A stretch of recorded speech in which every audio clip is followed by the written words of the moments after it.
So here's how past trauma can affect a current relationship. After speaking at an event today, I was headed out to see my boo. Now, I told him what time I was going to be at the train station, and he was ready for it. But then he told me that after I got to the train station, he said, I'm going to be about 10 minutes.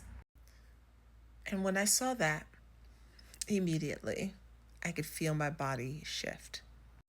Now, mind you, I've done a ton of healing work, but there are still times when I'm activated, or as everybody likes to say, triggered.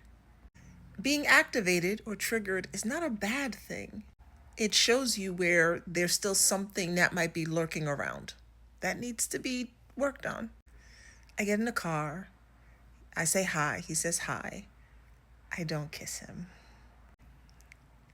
And I just said, really, like, my knees were hurting, so I need to go get something for that. So I come back into the car. I'm feeling a little bit calmer, a little bit better. And I'm like, how are you? And he says, okay.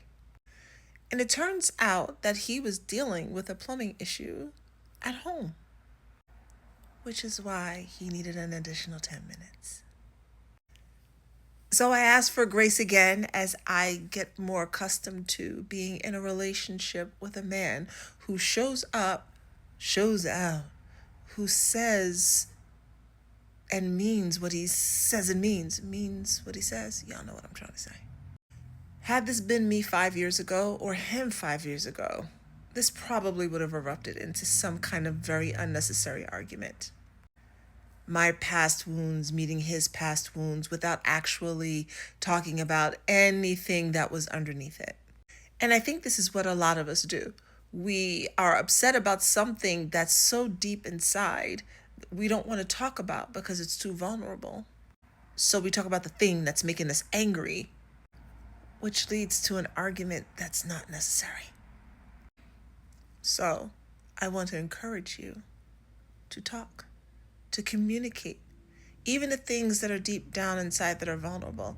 Hey, you know what? When you said it was going to be another 10 minutes, there was this part of me that felt like I was forgotten. And even though I know you haven't given me any of that indication, that part of me still kind of came up to protect me. And just give me a little bit of time while I continue to work through that. Now, I didn't have to say all of it this to him this time because we've already had those types of conversations previously.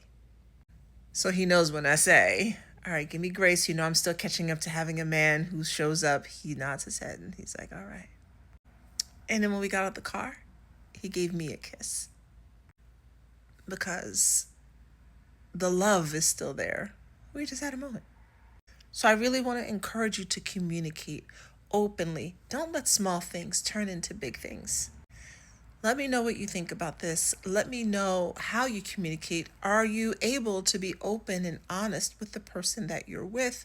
Or do you find yourself kind of hiding the real truth of what's upsetting you deep down inside? I'd love to know in the comments.